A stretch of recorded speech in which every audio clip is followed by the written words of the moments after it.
नमस्कार मित्रांनो, काल आपण चॅनलच्या कम्युनिटी बॉक्स म्हणजे जसं home, video, shorts, live, community box, membership असे वेगवेगळे टूलबार असतात तिथं.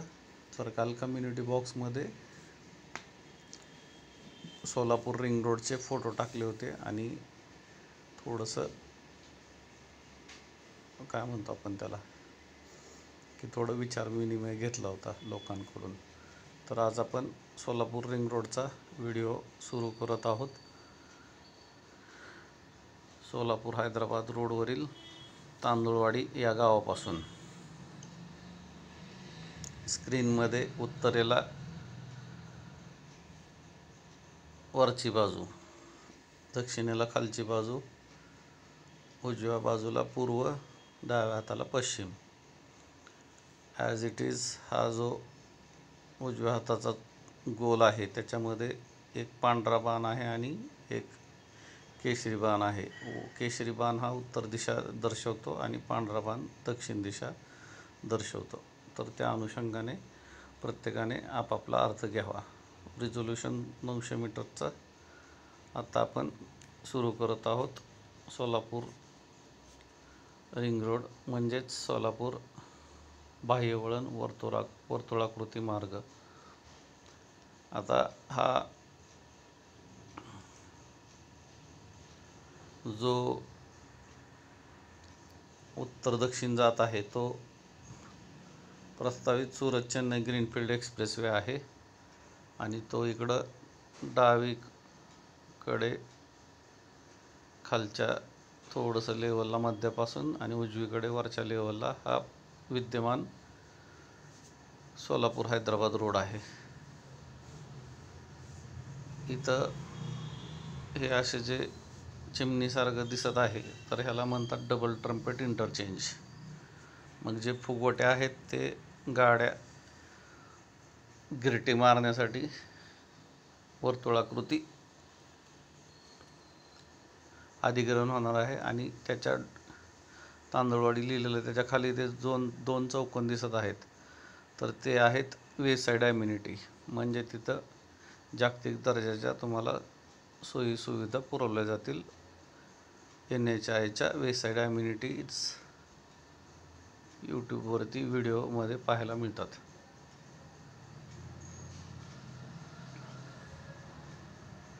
असा हा ईशान्येकडून नैऋत्येकडे जाणारा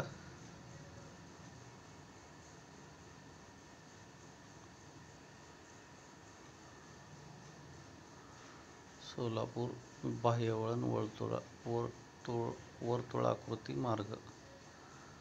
आता ह्याच्यामध्ये गाव दिसत आहे, नाव प्रत्यक्ष कुठं आहे काय ते तुमचं तुम्ही पाहून घ्या. हे हायवे टच निळं शेड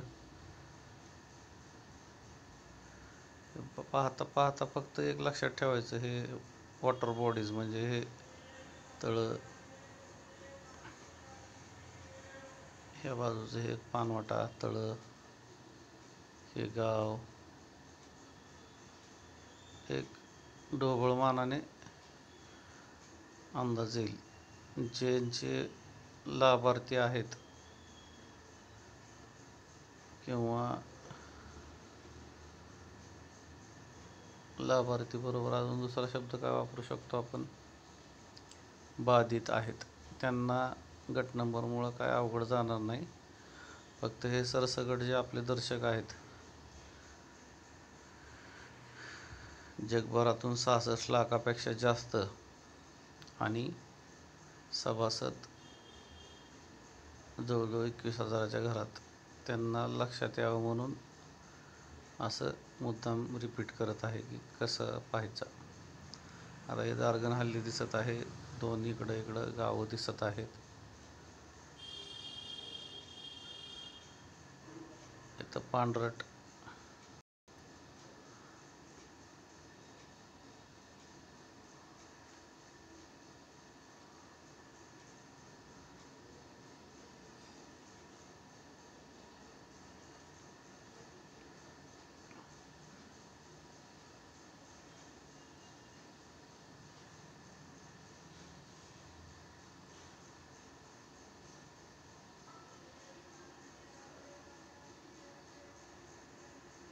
इथे सोलर प्लॅन्ट दिसतोय आणि 220 kV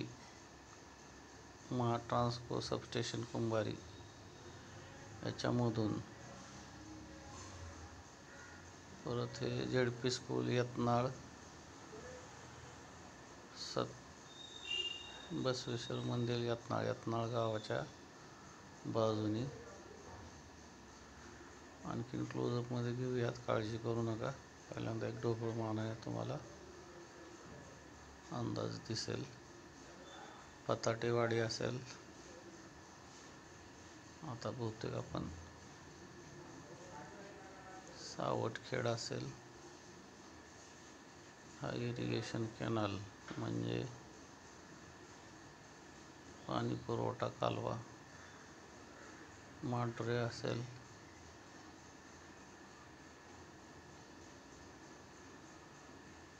कस्तुरियन फार्म, हत्तूर. आता हा आहे इथं सोलापूर विजापूर रोडचा, वडकपाळ नाक्याच्या अगोदरचा पट्टा. इथं बाह्य वळण ऑलरेडी आहे बहुतेक इथून मागं पुढं. हा इकडचा बाळ्याकडे जाणारा. आता ह्या ठिकाणी हाफ ट्रम्पेट म्हणतात. हे जे इंटरचेंज आहे, असं हे गाड्यांना चढायला उतरायला एक गोल घरटी मारणार. 34.600 किलोमीटरचा हा. आणि हा बहुतेक आता राहिलेला 27 असेल. आता विद्यमान समशापूर,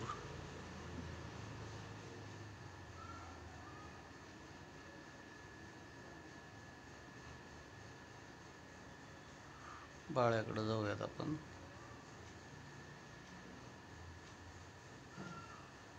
म्हणजेच विजापूर रोडकडून पुणे रोडकडे, हैदराबाद रोडकडून विजापूर रोडकडचा आता आपण म्हणजे सोलापूरच्या आग्नेय भागातला रिंग रोड पाहिला. आता डेंटल कॉलेजच्या अलीकडं म्हणजे सोलापूरच्या बाजूला, अलीकडं म्हणजे सोलापूरच्या बाजूला.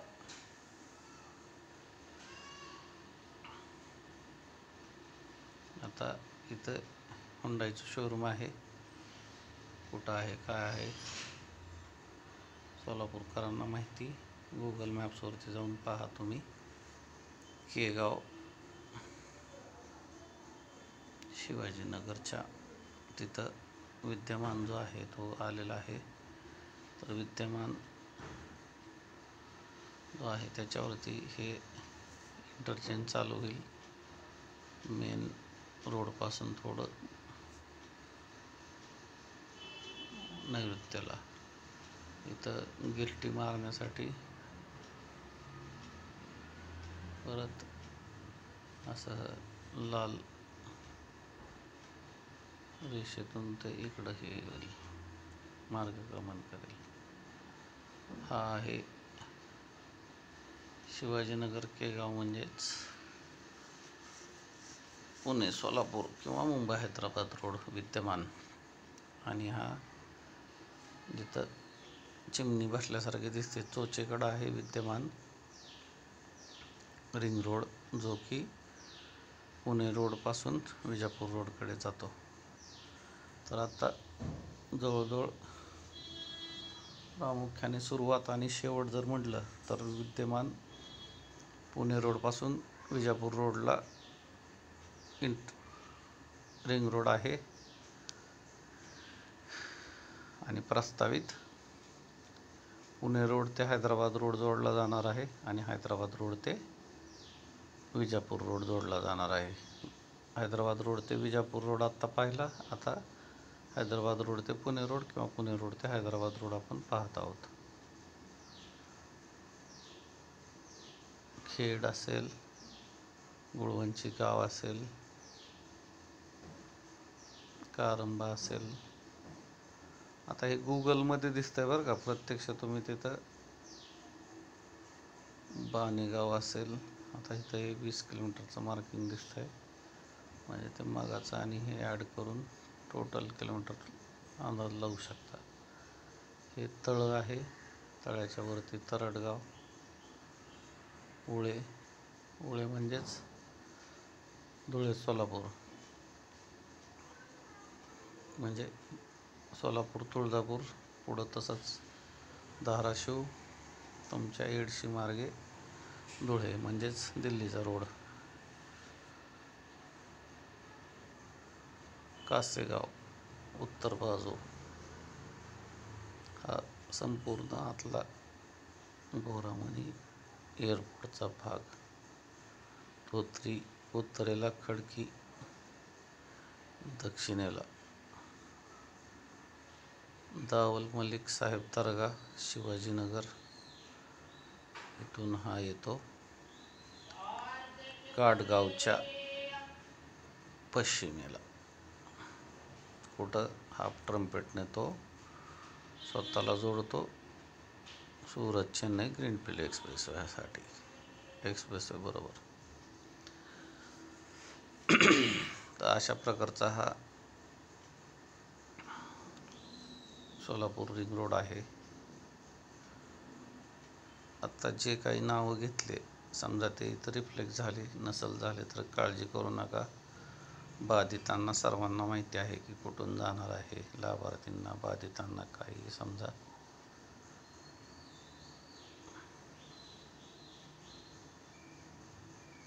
कासेगावचे आमचे मित्र आहेत.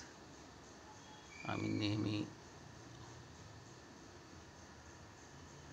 चर्चा करून सोलापूरच्या विकासासाठी पाठपुरावा आमच्या परीने घेत असतो.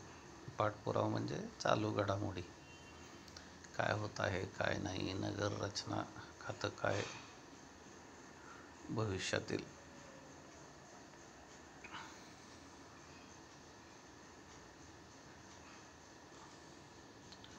सोलापूरच्या विकास आणि प्रगतीसाठी काय निर्णय घेत आहे. आता इकडं MIDCचं तुमचं तुम्ही काय असेल ते बघा.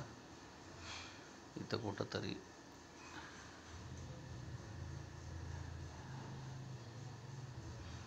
या गावांमध्ये टाटाचा मोठा सोलर प्रकल्प आहे सोलापूर अक्कलकोटच्या दरम्यान. आता बरेच गाव आहेत, त्याच्यामुळं कोणाळी परिसरातलं बघून घ्यावं.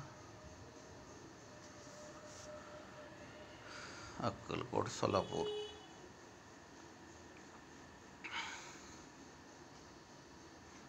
काय लक्षात येतं तुमच्या मला माहीत नाही, पण मला जे सांगायचं आहे ते नक्की मी सांगेल. आता इथं तुम्ही पाहताय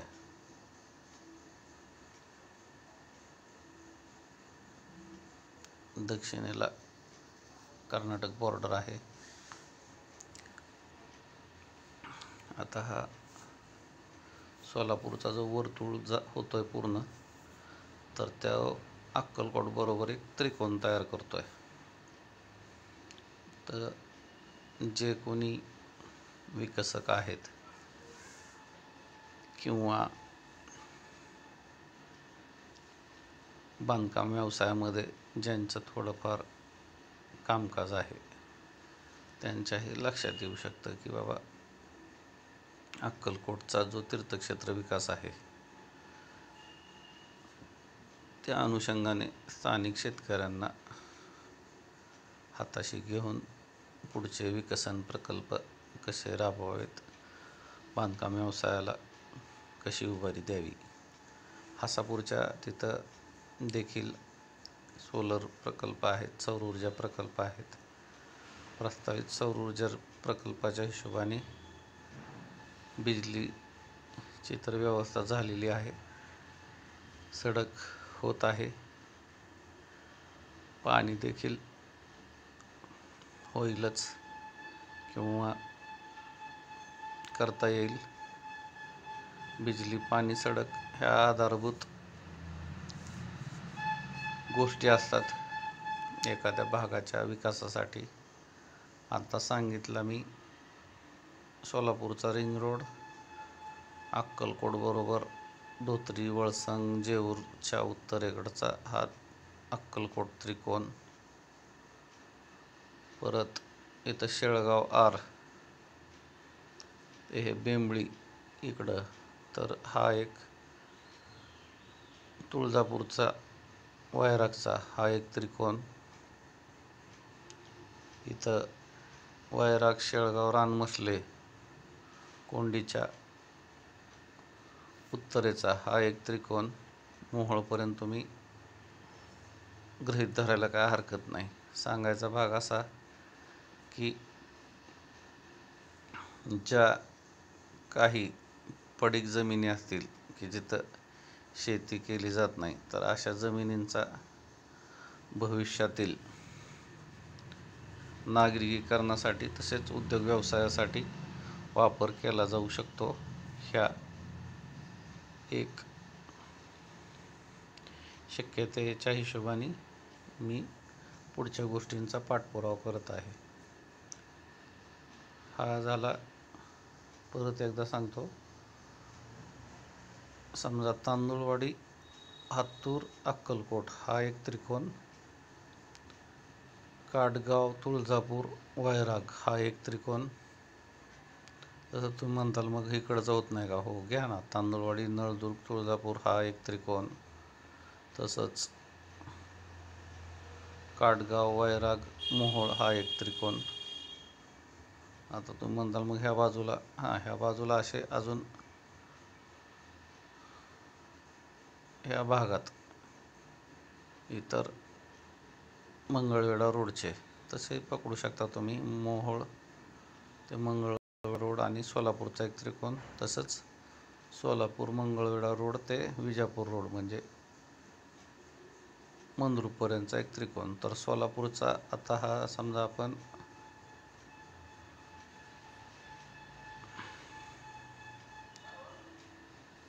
आतला बाह्य वळण मार्ग म्हणू शकतो, इनर रिंग रोड म्हणू शकतो.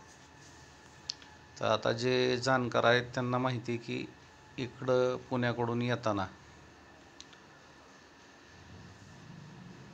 अजून थोडंसं मंद्रुप ते मोहोळ रस्ता आहे वाटतं.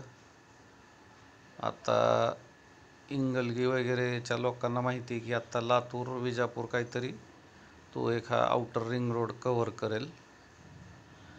आणि आता सुरत, चेन्नई देखील समजा रिंग रोडचं काम नाही करत आहे, पण एक तुम्हाला ह्याचं डायगोनल कर्ण म्हणून कामाला येईल. आता वैराग ते तुळजापूर, तुळजापूर ते नळदुर्ग आणि नळदुर्ग ते अक्कलकोट हे सुद्धा वैराग तुळजापूर, हो चांगलाच आहे रोड. म्हणजे इकडचा हा थोडक्यात इथपर्यंत सोलापूरच्या पुढच्या विकासाला स्कोप आहे. म्हणजे कुठपर्यंत ह्या समोर दिसतंय तसं कालच्या शिरसाव सर्कलच्या व्हिडिओमधल्याप्रमाणे की सोलापूर घड्याळाचा मध्य, पूर्वेला, पश्चिमेला, दक्षिणेला, उत्तरेला घड्याळाचे आकडे जर मानले तर 1 वाजायला तुळजापूर, 5 वाजायला अक्कलकोट, खाली 6 वाजायला मंद्रुप, इकडं 8 वाजायला मंगळवेढा, 9:30 वाजायला मोहोळ, 10 आणि 11च्या मध्ये वैराग, बार्शी आणि इकडं 2:30-3च्या काट्याला नळदुर्ग. एवढं सगळं शक्य आहे का? शक्य आहे नाही, हे होणारच आहे. मी फक्त तुम्हाला पूर्वकल्पना देत आहे. तुम्हाला मग ज्या ज्या वेळेस तशा बातम्या ऐकायला मिळतील त्यावेळेस तुम्हाला आश्चर्य वाटेल.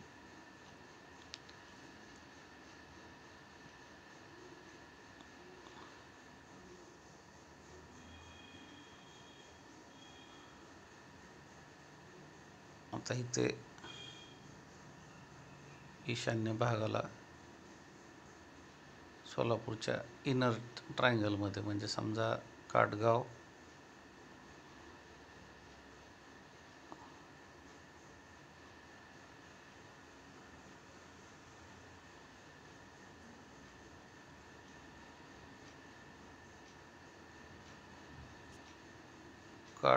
बोरामणी आणि ह्या बाजूचा समजा उळे, ह्या त्रिकोणामध्ये किंवा काटगाव, तांदुळवाडी, बोरामणी आणि उळे ह्या चौकोनामध्ये प्रस्तावित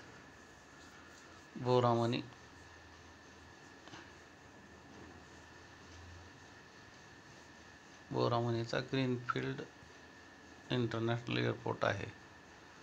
आता सोलापूरकरांना विनंती आहे की नुसतं बघत बसायचं का सगळ्यांनी रान उठवायचं, निवेदन, आवेदन अशा प्रकारच्या लोकशाही मार्गाने. तर अशा प्रकारे आजचा हा सोलापूरचा रिंग रोड आपण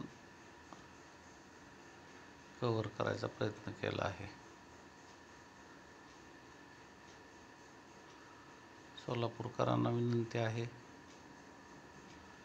की पाकणीला जी वडोद्यावरून पाईपलाईन आलेली आहे तर ती आमच्या परांडा तालुक्यातील जवळा निजामुद्दीन तालुका परांडा जिल्हा उस्मानाबाद ह्या गावावरून येते. तर तिथे प्रस्तावित इंटिग्रेटेड टाउनशिपसाठी MIDC द्वारे अधिग्रहण प्रक्रिया चालू आहे. तसेच पुढं अकोळनेर स्टेशन, आता तुमचं पाकणी स्टेशन आमच्या इथं काय रेल्वे स्टेशन नाही आहे, पण ह्याच सुरत चेन्नई एक्सप्रेसवेला लगत जवळा निजामुद्दीन असेल, आरणगाव असेल आणि टाकळी असेल. टाकळी आणि आरणगावचा पूर्व भाग आणि जवळ्याचा पश्चिम भाग जो की ह्या मार्गिकेच्या लगत आहे आपल्या सुरत चेन्नईच्या. तसेच पुढं आपण जर विचार केला तर अकोळनेर म्हणजे प्रस्तावित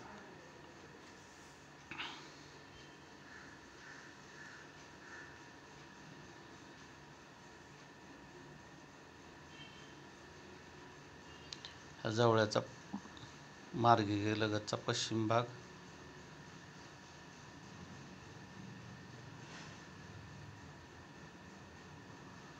आरणगावचा पूर्व भाग आणि टाकळीचा पूर्व भाग.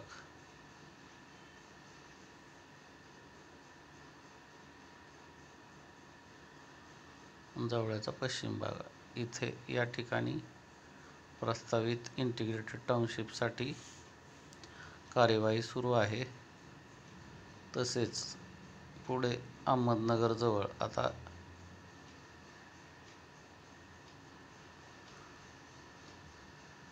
अकोळनेरवरून वडोद्यावरून अकोळण्यावरून पाकणी अशी पाईपलाईन आलेली आहे. तर असा पुण्याकडून अहमदनगरच्या दक्षिणेकडे दशमी गावन परिसरात आणि तसा तो करंजी मार्गे पैठण धरणाच्या पूर्वेकडून छत्रपती संभाजीनगरच्या पूर्वेला मुर्शदकुळीजवळ प्रस्तावित पुणे छत्रपती संभाजीनगर ग्रीनफील्ड एक्सप्रेसवे प्रस्तावित आहे. तर मुर्शदकुळी म्हणजे समृद्धी छत्रपती संभाजीनगरच्या तिथं तो जोडला जाणार आहे. तर आता हा अकोळनेर स्टेशनचा हा जो घोसपुरी, सारोळा, कासार वगैरे परिसर आहे तर इथं 8,750 एकरमध्ये सप्टेंबर महिन्यामध्येच 6 गावांमध्ये घोसपुरी आणि इतर असं हे इथं देखील इंटिग्रेटेड टाउनशिप होत आहे. आता नगरच्या नैऋत्याची इंटिग्रेटेड टाउनशिप वडोदा, कोयाली, अकोळनेर ते पाकणी, कोयाली, वडोदरा अकोळनेर अहमदनगर ते पाकणी सोलापूरच्या अनुषंगाने. तर आता इथली इंटिग्रेटेड टाउनशिप प्रस्तावित पुणे छत्रपती संभाजीनगरच्या अनुषंगाने, इथली म्हणजे अहमदनगरची. परांडा MIDC अंतर्गत Jawalani integrated, Jawalani Arangaon Takli integrated township JATIT, Surat Chennai greenfield एक्सप्रेसवेच्या अनुषंगाने. आणि आता सोलापूरसाठीचा पाठपुरावा करायचा नाही करायचा, आता हे सर्वस्वी सोलापूरवाल्यांच्या हातात आहे. परत एकदा तुळजापूर, नळदुर्ग, अक्कलकोट, मंद्रुप, मोहोळ, वैराग आणि मध्यभागी सोलापूर, आता हे सर्वस्वी तुमच्या हातात आहे. आता काही गोष्टी ह्याच्यात मी बोलू का नको विचार करतोय. तर संदर्भ असा आहे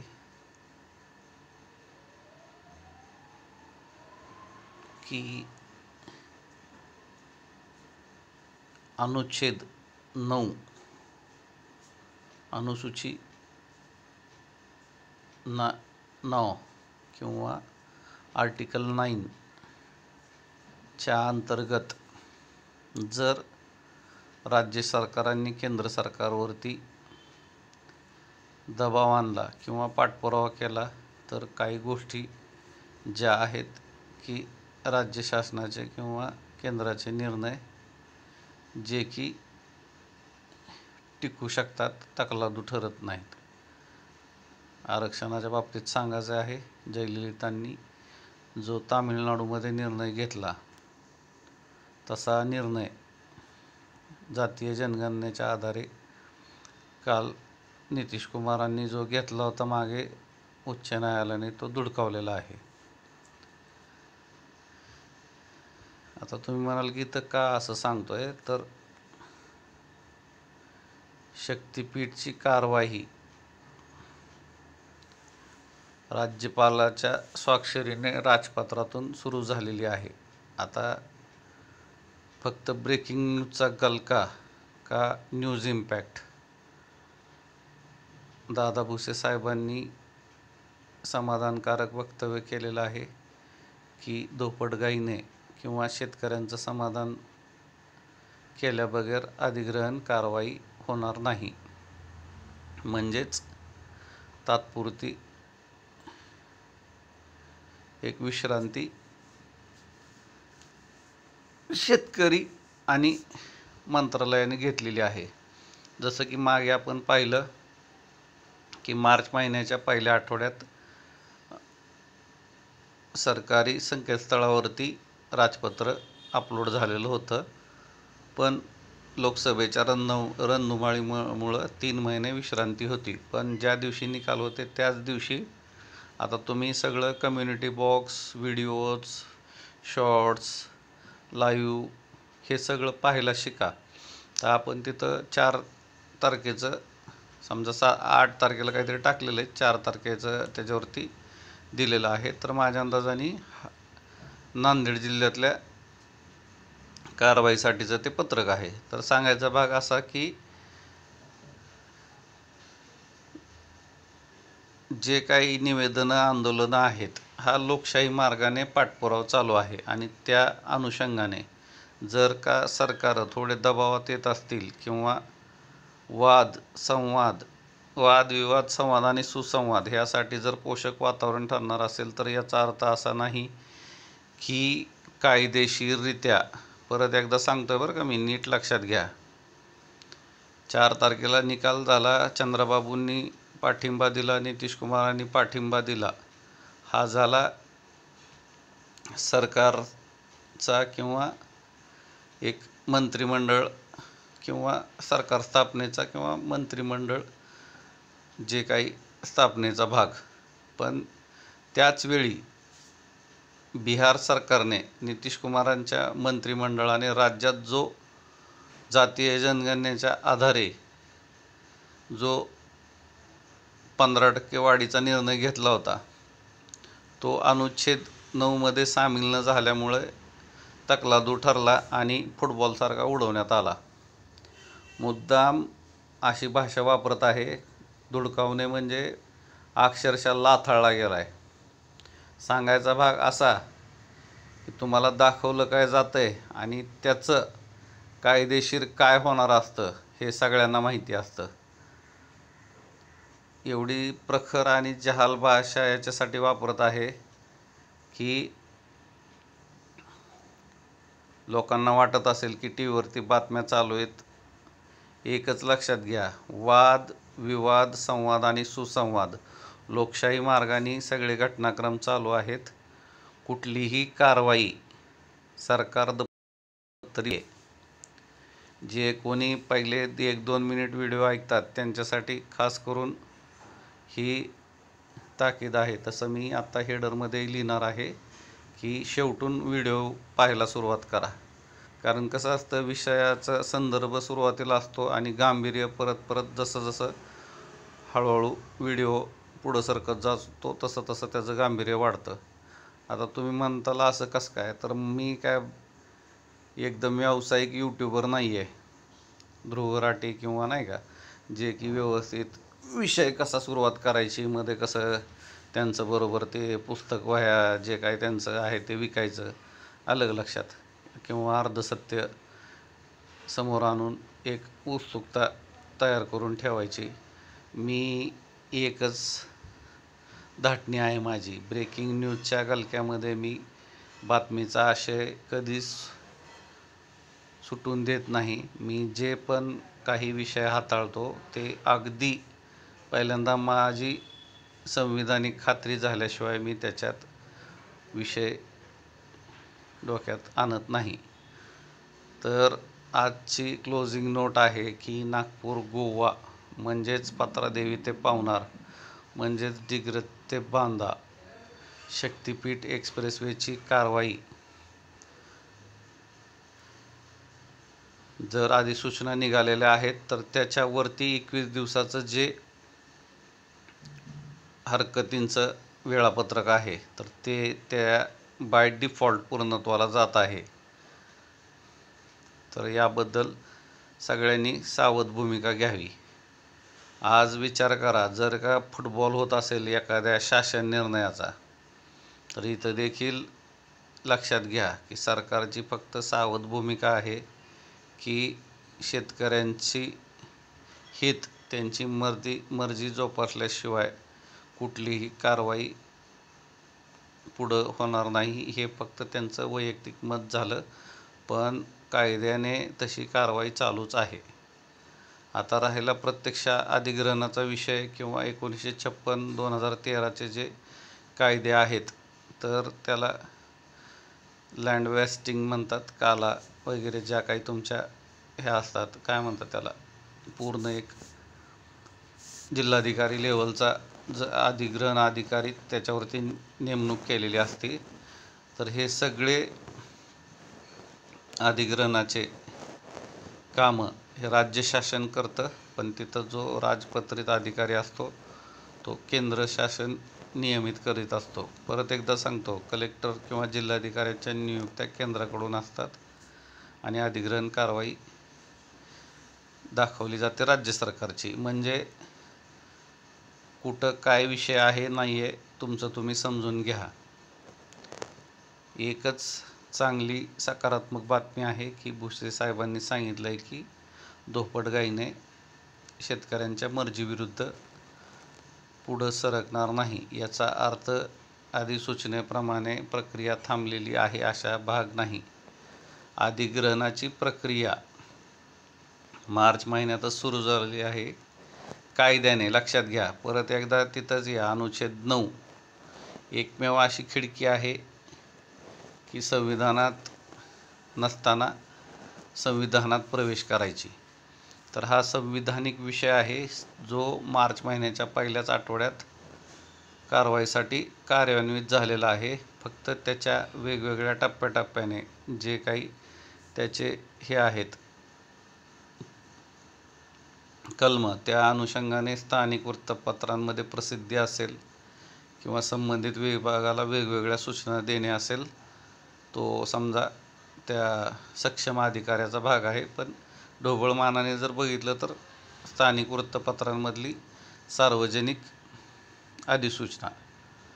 तर अशा प्रकारे कारवाई तर सुरू आहे. फक्त सकारात्मक बाब एवढीच आहे की सरकार सकारात्मक आहे आणि विचाराधीन आहे. तर सर्व शेतकऱ्यांना हा फार महत्त्वाचा मुद्दा आहे की विरोध, गरज, जे काही आरोप प्रत्यारोप केले जात आहेत, तर ज्यांना कोणाला वाटतं की हा शक्तिपीठ महामार्ग होणं अत्यंत गरजेचं आहे.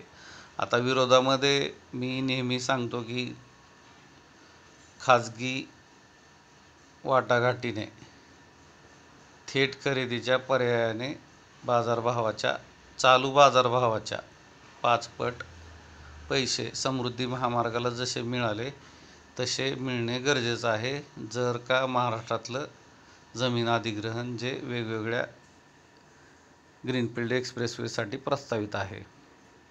तर यासाठी लोकशाही मार्गाचे तुमचे पर्याय आहेत: निवेदन, आवेदन, आंदोलन आणि जनहित याचिका.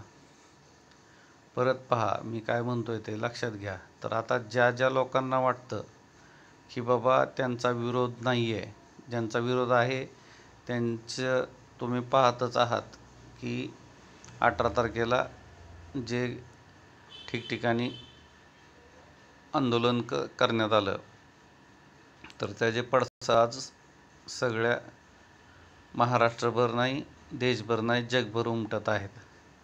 कारण भारताच्या त्याला इकडं नैऋत्याला जोडणारा आणि आयात निर्यातीच्या अनुषंगाने म्हणजेच मालढुलाईचा खर्च आज आपल्याला 17% 13-14% बहुतेक येत आहोत आपण, आणि तो आपल्याला 7 ते 9% म्हणजे 2 अंकीमधून 1 अंकीकडे आणायचा आहे. तर महागाईच्या हिशोबाने किंवा करदात्याच्या हिशोबाने देशाचा विकास आणि प्रगती आणि राष्ट्र उभारणी होणे हे अत्यंत महत्त्वाची बाब आहे. तर त्याचबरोबर जो स्थानिक भूमिपुत्र आहे, तर ठेकेदार असतील किंवा टोलवाले असतील, तर ह्यांच्या अभद्र युतीमध्ये शेतकऱ्यांची धुळदाण होऊ नये हे देखील तेवढेच महत्त्वाचे आहे. तरी देखील काही शेतकरी स्वेच्छेने पुढं येऊ पाहत आहेत. तर त्यांना विनंती आहे की तुम्ही देखील, ज्यांची हरकत नाही आहे, आता जमीन अधिग्रहण किती प्रकारे विल्हेवाट लागते ते सांगितलं मी, की काही खाजगी एजंट जमीन खरेदी करणार, तो एक पूर्ण भूमिपुत्र त्या ह्याच्यापासून दुरावला गेला समजायचं. त्याच्यानंतर पुढचा भाग आहे तो जे काही अधिग्रहण कारवाई आहे त्यामध्ये अवॉर्ड मिळणं असेल, स्वीकारून पुढला वाद किंवा न्याय प्रविष्ट होणे असेल दुसरा पर्याय. तिसरा पर्याय फक्त बातम्यांकडे लक्ष देणं असेल. तुम्ही म्हणताल असं कसं काय म्हणताय तुम्ही? तर हो, अजूनही वर्ष उलटून गेले तरी काही लोकांनी अवॉर्ड उचललेले नाहीत. झालेले अवॉर्ड परत बदलू शकत नाहीत आणि ते न उचलण्यात काही अर्थ नाही. जसं एकदा नीटचा निकाल लागला की लागला. आता त्यात काय गोंधळ आहे काय नाही हे आपण सगळं पाहतच आहोत, आणि सर्वोच्च न्यायालयाच्या 8 तारखेच्या निकालाकडं देशाचं लक्ष आहे. आता ह्याच्यातही आनागोंदी आहे, ती हळूहळू मी सांगेलच. तरी प्रत्यक्ष पहिलं महत्त्वाचं की तुमचा एकदा अवॉर्ड झालेला परत बदलला जात नाही. पार तुम्ही लवादाकडून पुढे न्यायालय हा एक तुमचा पर्याय असतो. तर अवॉर्ड होऊन थांबलेले आणि दुसरे की अवॉर्ड झाला तरी न्याय प्रविष्ट असलेले, तर असे एकूण 4 टप्प्यामध्ये हा विषय आहे. तर हे आवर्जून सांगायचा भाग असा की ज्यांची कुणाची स्वेच्छा आहे तर अशांना सांगणं आहे माझं की तुम्ही देखील निवेदन, आवेदन, आंदोलन आणि जनहित याचिका, मग कशा त्या सकारात्मक की बाबा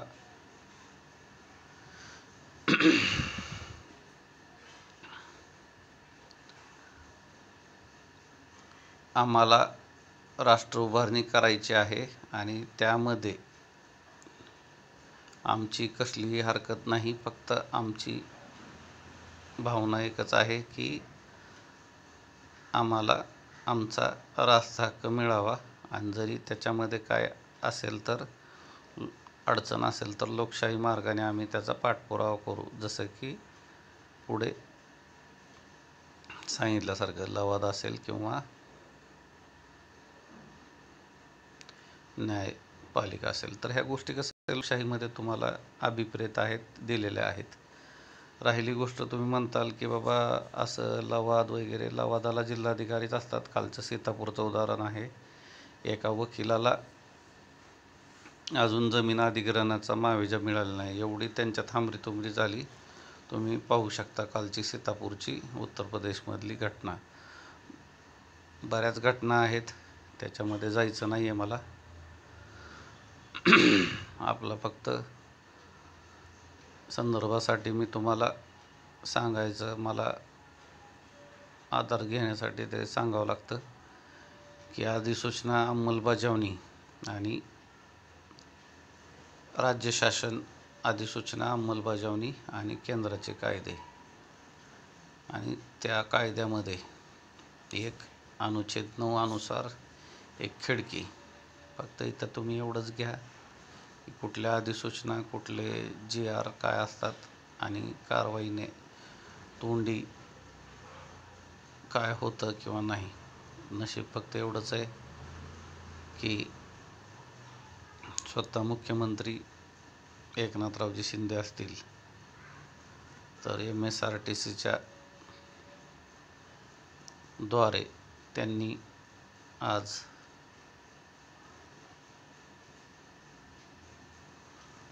महाराष्ट्राला हिंदू हृदय सम्राट बाळासाहेब ठाकरे समृद्धी महामार्ग दिलेला आहे, जो की नितीन गडकरी साहेबांनी पुणे मुंबई एक्सप्रेसवे नंतर जवळजवळ 2 दशकानंतरचा दुसरा एक्सप्रेसवे आहे, जो महाराष्ट्राच्या जडणघडणीत महत्त्वाचा दुवा ठरत आहे. हा हिरवा मुंबई पुणे एक्सप्रेसवे पहिला 90च्या दशकामधला हा समृद्धी महामार्ग, जो की माझ्या स्वतःच्या